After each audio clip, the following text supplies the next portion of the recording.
네, 이어서 국민의힘 박수영 의원 바로 전화 연결합니다. 안녕하십니까? 예, 안녕하십니까. 박수영입니다. 예, 윤 대통령의 간호법 거부권 행사에 대해서 이제 야당과 또 간호 관련 단체에서는 강하게 비판의 목소리가 나오고 있습니다. 어떻게 좀 반론하시겠습니까? 예, 이 간호법이 법률로 성사되기 위해서 두 가지 문제가 있었습니다. 하나는 이 간호조무사를 고졸만 할 수 있도록 학력 제한을 했는데 네네. 저는 이거는 완전히 위헌이라고 봅니다. 예. 이런 조항이 들어가는 그리고 여론조사를 해보면 국민들 다수가 고졸 이하만 하도록 하는 이 부분에 대해서 만족하지 못하고 있거든요. 네네네. 이런 건 없어야 되고 두 번째가 의료계에 13개 직역이 있습니다. 간호사만 있는 게 아니고 의사, 치과의사, 간호조무사, 임상병리사, 응급구조사 등등에서 13개 직역이 있는데 간호사를 제외한 나머지 직역이 전부 반대하고 있습니다. 예. 법률이라는 게 이렇게 사회적 갈등을 화합하도록 만들어서 치유하고 합의를 만들어내는 게 법률인데 네. 나머지 13개 직역 중에 12개가 반대하는데 한 직역만 찬성한다는 법을 만든다는 게 일수가 없는데 민주당이 이걸 그 본회의에 바로 직상정을 하고 통과까지 시켜놨기 때문에 간호법에 대한 거부권 행사는 불가피했다 이렇게 보고 있습니다. 알겠습니다. 일단 간호계가 파업은 아니더라도 어느 정도 단체 행동은 할 것으로 지금 얘기를 하고 있지 않습니까? 의료 현장에서 혼란이 만약에 발생한다면 결국 국민 피해로 이어지고 또 지금 정부의 책임론까지 나올 수도 있는 부분인데 수습이 좀 필요할 것 같거든요. 어떻게 좀 수습하실 계획이십니까? 네, 의료 현장의 혼란은 사실은 간호계가 단체 행동을 예고해서 의료가 혼란스러운 게 아니고 이미 간호계가 이 법을 추진하면서 간호조무사라든지 의사 등이 단체 행동 이미 나서고 있거든요. 현장의 혼란은 이미 있습니다. 즉 이게 정부 여당이 간호법을 거부권 행사했다고 해서 생긴 혼란이 아니고 이미 이 법 추진하는 과정에서 생긴 혼란이라는 것이죠. 그래서 앞으로 저희는 거부권 행사한 다음에 다시 13개 직역이 모여서 합리적인 대안을 만들어내야 된다고 생각합니다. 간호사만 따로 법을 만들고 그들만 우대하는 법을 만든다는 것은 낫지 않거든요. 나머지 13개 직역하고 합의를 계속해서 이끌어내고 새로운 법을 입법해야 된다고 봅니다. 윤석열 대통령의 두 번째 거부권 행사 아닙니까? 약간 협치가 사라지고 있는 데 대한 부담감은 없을까요? 짧게 좀 말씀해 주시죠. 법을 통과시킬 때 정상적인 절차를 거치고 이런 갈등을 해소하는 법을 만들어주면 좋은데 절차적으로도 무리했고 법사위 통과시키지 않고 직상정 직회부했지 않습니까? 그런 거 포함해서 내용적으로도 우리 의료계 전체가 흔들리는 이런 법안을 만들어서 의료 현장에 혼란을 초래하는 법을 우리가 용인할 수는 없는 것이죠. 네, 알겠습니다. 자, 다음 주제 5.18 관련 주제입니다. 내일 5.18입니다. 국민의힘 의원 전원이 기념식에 참석을 합니까? 네, 내일 전원 대표님 모시고 의원님도 같이 물론 저도 갑니다. 그럼 여기서 헌법 전문 수록 관련 5.18 관련 메시지가 들어갈지도 관심이 좀 큰데 어떻습니까? 그건 대통령님께서 후보 시절부터 일관되게 5.18 정신에 대해서 말씀을 하셨고요. 5.18 정신이 대다수 광주 시민들은 5.18을 통해서 자유민주주의를 수호해야 된다는 대한민국 헌법 정신을 표명한 거라고 보고 있습니다. 일부 혼란은 있었지만 대다수는 그렇지 않았기 때문에 이 시민들의 뜻을 헌법에 반영하겠다는 것은 대통령 후보 시절부터 일관된 입장이기 때문에 내일 메시지 나온다고 해서 별 특별할 건 없다 이렇게 보고 있고요. 저희는 내일 광주에서 아침에 현장 최고회의부터 하기 때문에 저는 새벽부터 광주에 가서 최고회의를 한 다음에 5.18 묘역으로 갈 예정입니다.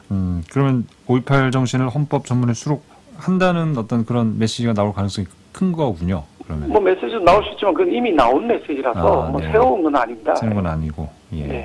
당내 지금 최고위원 두 분 이제 징계가 내려지지 않습니까?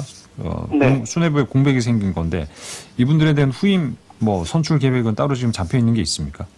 그렇습니다. 태영호 의원이 사퇴를 했기 때문에 김재현 의원은 사퇴를 하지 않았고 사퇴한 태영호 의원 한 사람에 대해서 보궐선거를 해야 됩니다. 이거는 전당대회에서 하는 게 아니고 전국위원하고 우리가 800명 정도의 전국위원이 있는데 이분들이 모여서 투표를 하게 됩니다. 선관위 이 보궐선거를 관장하기 위한 선관위 구성은 이미 됐고 5월 26일 날 공고를 하고 6월 9일 날 전국위에서 투표를 하게 됩니다. 네. 그 절차가 지금 착착 진행 중이라는 말씀드립니다. 예, 알겠습니다. 자, 그리고 민주당 김남국 의원에 대한 논란, 지금 뭐 국민의힘이 국회 윤리특위에 제소를 한 상황입니까? 네, 그렇습니다. 아, 네. 어떻게 좀 이게 처리될 거라고 보시는지요? 이 문제는 뭐 하루가 다르게 자고 일어나면은 새로운 팩트들이 자꾸 드러나고 있거든요. 네네. 단순히 뭐 일부 금액, 작은 금액을 투자한 게 아니라 엄청난 금액을 투자했고 투자라기보단 투기에 가까운 또는 도박에 가까운 일을 했다. 그다음에 이게 이해충돌 문제도 있을 수 있다는 의혹들이 지금 많이 제기되고 있기 때문에 이 문제는 이제 검찰 수사를 통해서 본격적으로 많이 밝혀져야 된다고 생각하고 경찰과 검찰이 수사에 이미 착수한 상황입니다. 그래서 그 강제 수사권이 있는 검경이 제대로 수사를 해야 된다고 보고 있고 국회 윤리특위는 강제 수사권이 없기 때문에 일단 시민은 하고 제보를 받고 있는 상황에 있습니다. 그 국회의원들의 이 가상자산 뭐 재산 등록 신고 관련해서 또 그 뭐 거래 내역 전수조사 이 부분에 대해서는 어떤 입장입니까 지금?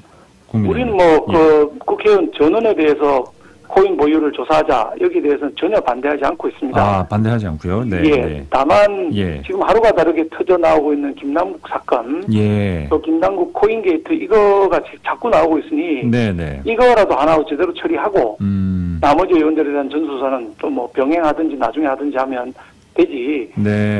이 사건을 물타기하기 위해서 민주당이 자꾸 전수조사 하자는 거거든요. 예를 들면 뭐 운전하다가 음주운전 걸렸는데 뭐 나만 왜 음주운전 걸렸나 다른 사람 다 세워서 조사하라 이렇게 지금 주장하고 있는 건데 맞지 않죠. 일단 걸린 사람부터 조사를 해야 된다고 생각합니다. 그리고 그게 이제 마무리되고 이제 전수조사를 뭐 하는 거에 대해서는 전혀 반대가 아니다. 전혀 반대하지 않습니다. 알겠습니다. 의원님께서 발의한 지역별 차등 전기요금제 이제 법사위를 통과를 했네요. 어제 어렵게 어렵사리 통과를 했습니다. 그 다음 주 본회의에 상정이 되는 거 아니겠습니까? 그러면 이 통과 가능성은 뭐 어느 정도로 보고 계십니까? 아주 낙관할 수는 없지만. 법사위 통과 때도 많은 법사위원들이 반대를 해서 사실 제가 개별적으로 다 만나고 전화드리고 설득을 했습니다. 왜 반대를 하시던가요? 이 부분에 대해서? 수도권 의원들은 수도권에 이제 전기요금이 비싸지 상대적으로 비싸지니까 지역민들의 부담이 커지니까 그렇죠. 그 부분에 대해서 반대하는 사람들도 있고 안에 또 SMR이라고 소형 원전도 그 촉진하도록 되어 있는데 그렇죠. 또 원전에 대해서 반대하는 사람들도 있고 다양하게 반대를 합니다. 그래서 하나하나 한 분 한 분 차례밖에 설득을 했고 그래서 어저께 어렵사리 통과를 했고 본회의에서도 비슷할 거라고 보기 때문에 지금부터 본회의까지 적극적으로 한 분 한 분 설득을 해서 통과시킬 수 있도록 최선을 다하겠습니다. 알겠습니다. 그리고 저희가 그 KBS가 선거제도 공론화 방송하신 거 혹시 보셨습니까? 결과는 혹시? 결과를 봤습니다. 뭐 비례대표 확대 의견에 많은 시민분들이 수기 과정 끝에 이제 찬성을 하시고 또 국회의원 정수 늘리는 거에도 많은 또 긍정적인 답변을 내셨는데 여기에 대한 한 말씀 해주시고 마치겠습니다. 선거제도라는 건 아주 복잡합니다. 그 짧은 기간 공론화를 했다고 해서 다양한 대안들이 수기되기는 어렵거든요. 의원 정수 말씀하셨는데 제가 통계를 보니까 의원 정수 줄여야 된다는 게 늘려야 된다는 것보다 더 많았습니다. 통계 그 결과를 보면 그다음에 비례대표는 확대해야 된다 이렇게 돼 있는데 저희 당은 일관되게 국회의원 수를 전체 줄이자는 거거든요. 비례대표도 줄이고 지역구도 줄여서 한 10% 정도 30명 정도는 줄여야지 국민들로부터 좋은 평가도 받지 못하고 있는 국회의원을 또 늘린다. 이건 저희로서는 뭐 상상하기 어려운 일이고 국민 전체의 뜻에도 반한다고 생각합니다. 이번 기회에 좀 숫자를 줄여야 됩니다. 알겠습니다. 오늘 말씀 여기까지 듣겠습니다. 국민의힘 박수영 의원이었습니다. 그동안 감사했습니다. 고맙습니다. 감사합니다. 굿모닝 부산 여기서 마치겠습니다. 지금까지 아나운서 차재원이었습니다. 고맙습니다.